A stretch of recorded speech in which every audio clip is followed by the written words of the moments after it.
ने चतुराई से मुझे दीदी कह दिया, ये बताना भूल गए कि इस मंच पर आज सबसे आयु में वरिष्ठ, अनुभव में वरिष्ठ दादा है। आज इस मंच पर राजनीति से संबंधित कोई भी संबोधन नहीं होगा।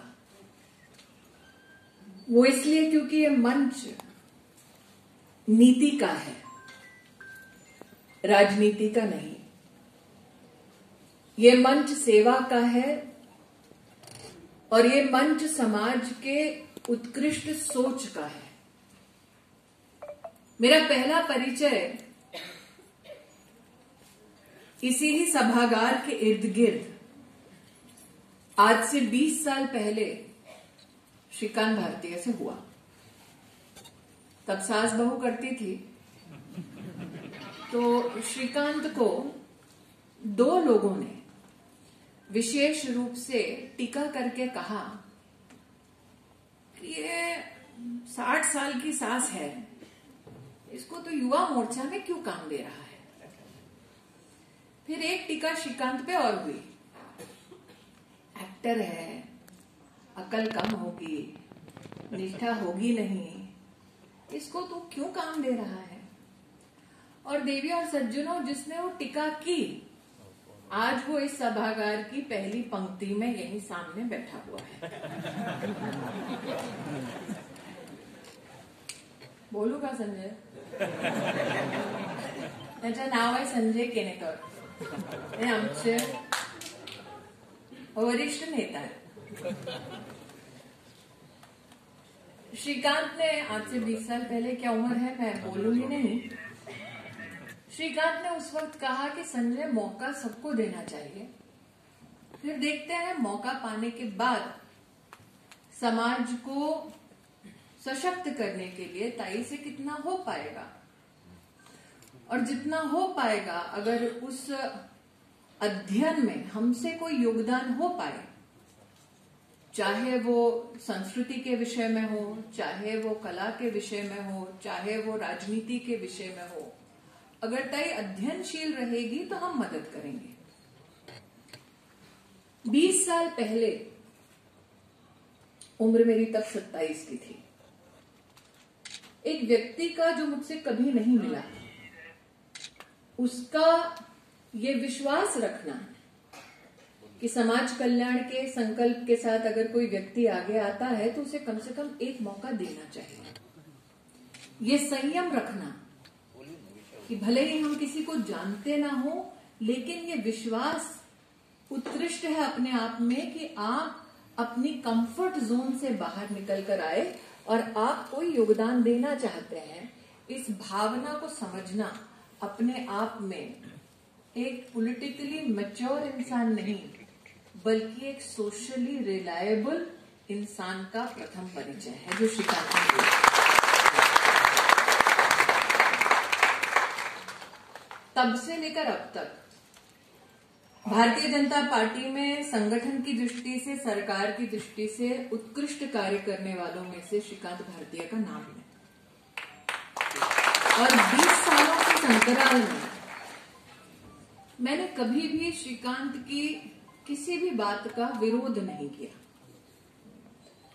क्योंकि we have always met on the battlefield of ideas.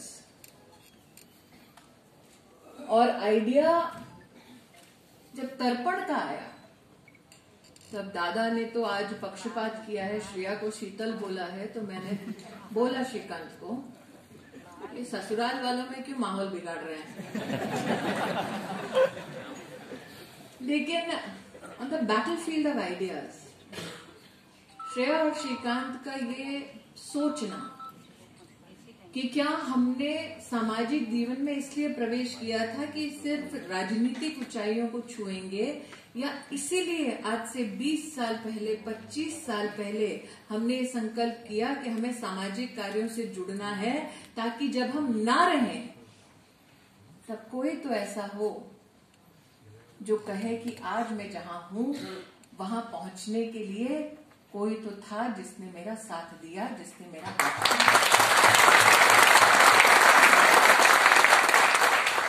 आज तक श्रीकांत का विरोध नहीं किया, आज करती हूं। इस मंच पर मैंने अनाथ शब्द सुना। जिस धरती को हम जननी कहते हैं, जब तक उस धरती को जननी कहते हैं तब तक उस पुण्य धरती पर विद्यमान कोई भी व्यक्ति अनाथ नहीं हो सकता।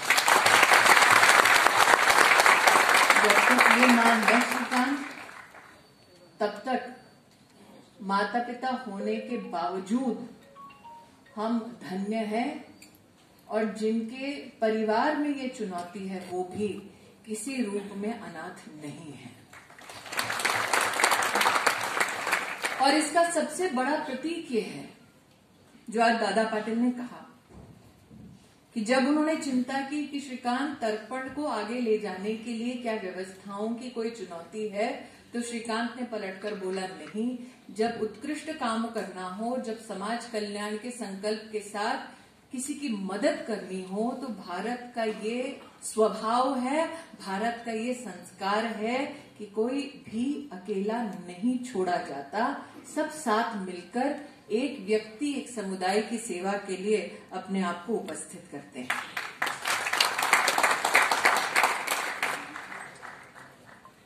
अब भारत कहा तो प्रेस वाले ताक में होंगे कि अगला क्या बोलेंगे।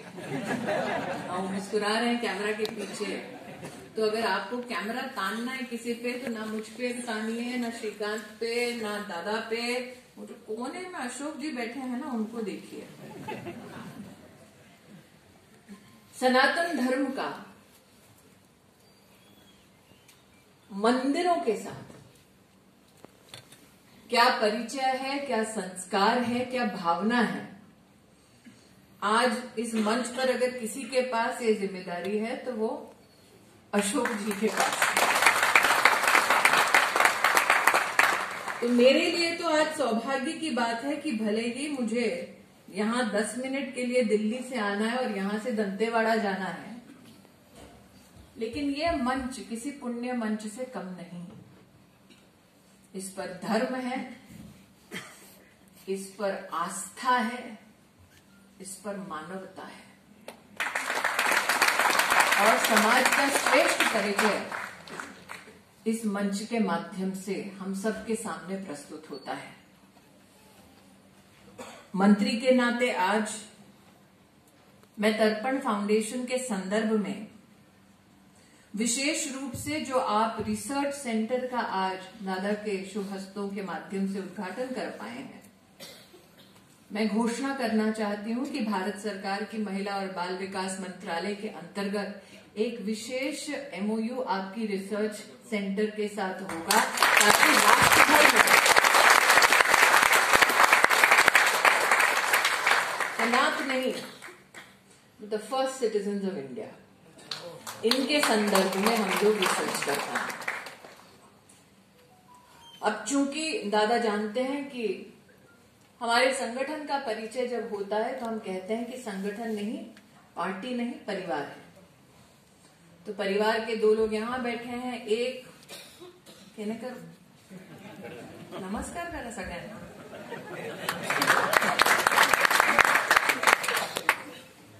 तो मैं केनेकर की ओर से और अपनी ओर से घोषणा करती हूँ,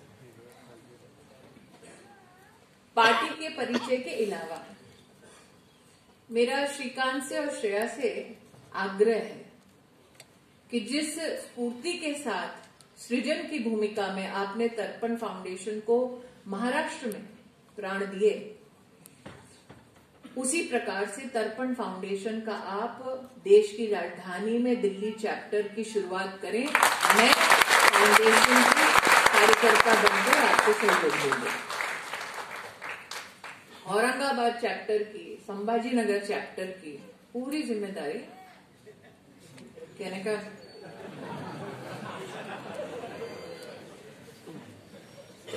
20 साल बाद जिनको मुझ पर थोड़ा बहुत सा डाउट था, वो प्रायश्चित तो इसी प्रकार से करेंगे।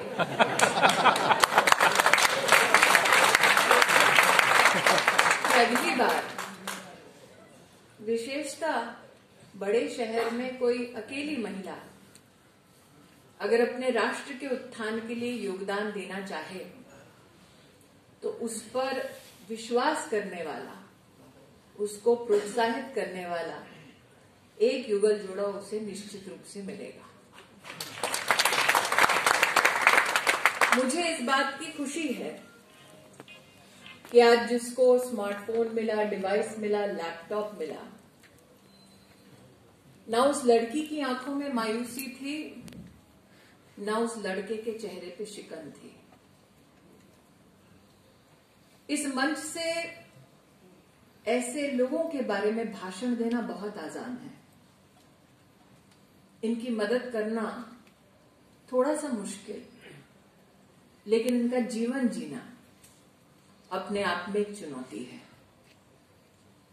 और उस चुनौती का आपने जिस प्रकार से सामना किया, जीवन की आपाधापी में, मैं आपसे कहना चाहती हूं कि जो कहते हैं ना भरे पूरे परिवार, वहां पर भी आज ये हालात हैं कि बूढ़े माँ बाप की बात सुनने के लिए औलाद तो है, लेकिन औलाद के पास वक्त नहीं है।